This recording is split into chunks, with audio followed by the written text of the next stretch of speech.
The team is airborne. Here's some footage of them taking off just moments ago. The spaceflight system was towed out to the runway and elegantly took to the skies on what is a beautiful morning here in the state of New Mexico.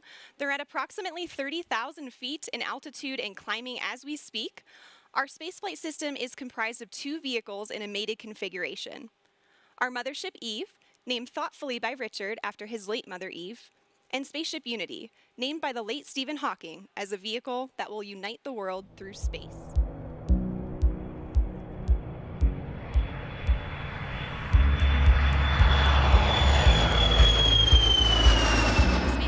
Are also going to push the stick all the way forward to prepare for release.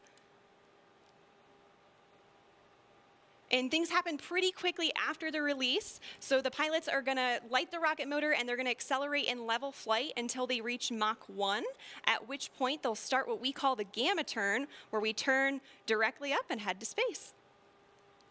1 minute to release now. It's getting real. So exciting.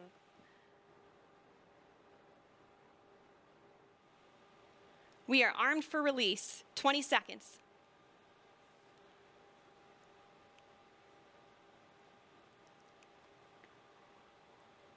Ten seconds. 5, 3, 2, 1. Release, release, release. Fire, fire. Clean release. Ignition. Good rocket motor burn.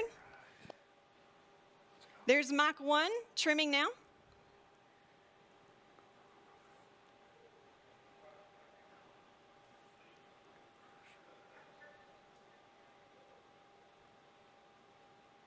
Trim complete. Unity is pointed directly up and heading to space. Things are looking great. We are 25 seconds into the burn now, approaching Mach 2. 30 seconds, Mach 2. Everything's looking really good and stable. 40 seconds. 45 seconds. 50 seconds, approaching Mach 3. There's Mach 3. And 60 seconds, and that is a full duration burn, folks. We are headed to space. And the passengers in the back have been cleared to unstrap. Our predicted apogee is 279,000 feet and climbing. The pilots are now unlocking the feather, and as soon as they do that, it's going to initiate a backflip for Spaceship Unity. This is normal. We want those windows pointed down towards the Earth to maximize that incredible view. So feather is coming up now, and the pilots are also enabling the RCS, or reaction control system, which is what they'll use to control the attitude of the vehicle while we're outside the atmosphere.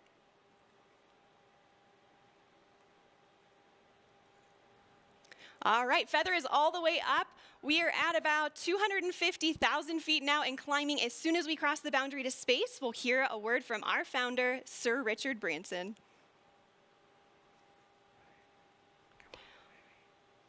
Welcome to Space, Unity 22. To all you kids down there, I was once a child with a dream, looking up to the stars.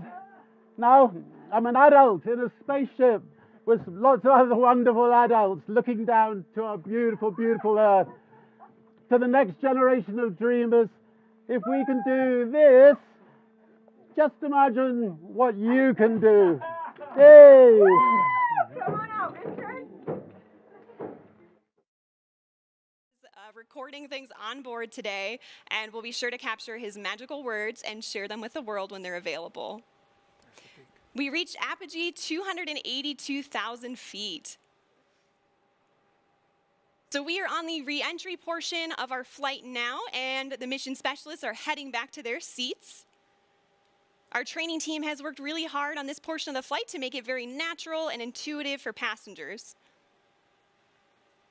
Now, when we talk about space travel, a lot of people know and expect the boost portion of the flight to be loud and thrilling. But what's interesting is re-entry is also very similar, as supersonic air is flowing over the vehicle in the feathered configuration. Shock waves form on top of the cabin, which are audible to those inside.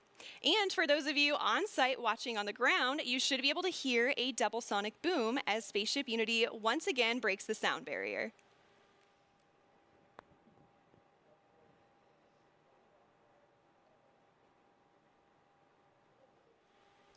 And the pilots are lowering the feather now. Now, as the feather comes down, the nose of Spaceship is going to drop. This is normal and expected. Once that feather's down and locked, the pilots will begin a gentle pull up to a level attitude. And I'm hearing the feather is down and locked now. So at this point, Spaceship Unity is a glider, so it's all about balancing her potential and kinetic energy. So if the pilots want to go faster, they point the nose down, and if they want to go slower, they bring the nose up. All right, so I'm still happy we could catch a little part of that. It seems like there's a little bit of a delay in the transmission there. It does have a long way to travel, but you could tell by the smiles on their faces, they just had the ride of their lives. We are so excited for them to land and party the rest of the day with, like astronauts, in the typical Virgin fashion. Now, as the crew and Spaceship make their way across the desert, they are gliding over one of the most remarkable landscapes in the United States and the largest desert in North America, the Chihuahuan Desert. The area around Spaceport includes more than 6,000 square miles of restricted airspace and high desert, which is one of the reasons it was built here. Oh, you can see the chase in the background there outside of Richard's window.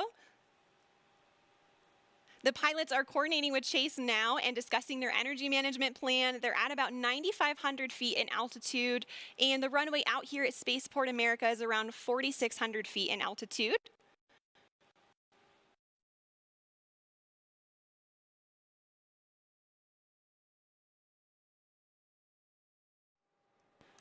All right, we have 3 landing gear down and locked. Now the pilots are going to be landing on runway 34 today, so that's coming from the south and towards the north for those of you on site watching. And for the non-pilots tuning in, those numbers represent the first 2 numbers of the magnetic heading of the runway. So for example, 34 is 340 degrees on your compass. We are just about 1,000 feet above the field now and on final. 500 feet above the runway. 300 feet. Over the threshold.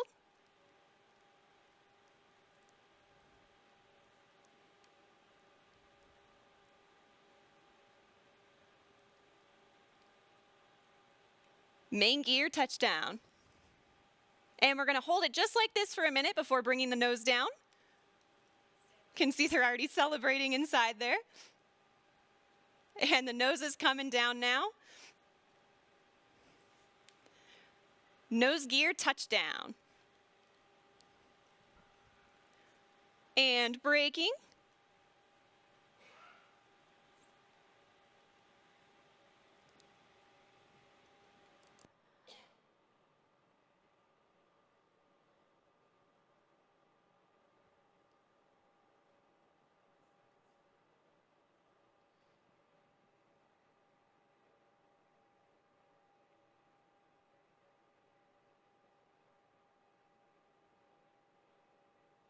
Look at that incredible drone footage here as we come in. And there is full stop. All right. A perfect landing. Virgin Galactic 4 mission specialists on board from our operational home base, Spaceport America. A beautiful day of flight. What a moment. Congratulations to everybody on board, and of course our very own Spaceship Unity, who returned to space today. And of course we also saw beautiful flying from our Eve crew, CJ and Kelly, and brilliant work by our chase pilots, Jamil and Patrick, all of whom are still in the air right now. Great job to you all.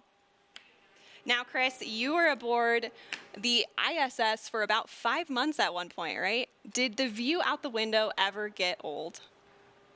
Gosh, no. At the end of my 5 months on the space station, we were getting back into our ship, just sort of like the crew returned today.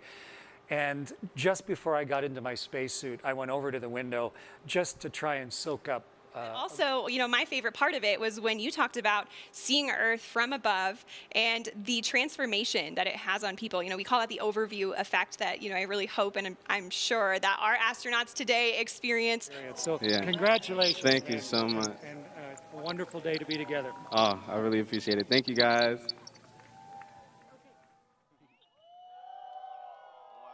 Well done, man. Well done.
Well, we just witnessed the crew disembark from the spaceship, and what a hero's welcome they received. That was so adorable, seeing all the friends and family greet them now officially as astronauts.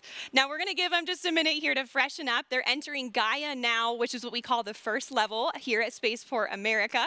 So like I said, they're going to get an opportunity here to just freshen up.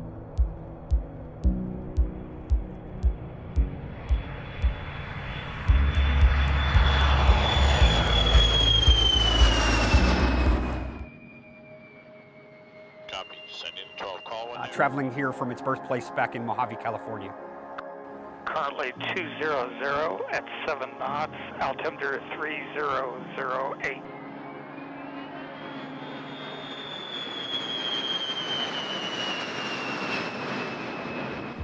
At Spaceport America, you have a spaceship. 1,000. 1,000, we're gonna land that runway. Right on.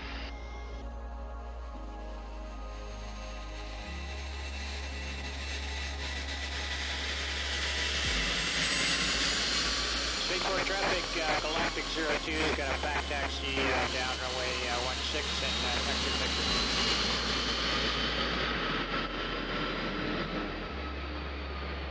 New Mexico is really a perfect home for commercial space. It has a rich history in space travel, going back to the start of rocketry here in the United States. It gives us fantastic access and unrestricted airspace to operate our spacecraft. When I think back to a little over 3 years ago at our first captive carry flight for Unity back in If you like Mojave, the video, I said, do not we all forget to have a subscribe to dream the channel make this and thing turn on the reality. notification to be And the here we first to are. know about the It's finally release of a reality. new one. Thank you for watching. See you soon.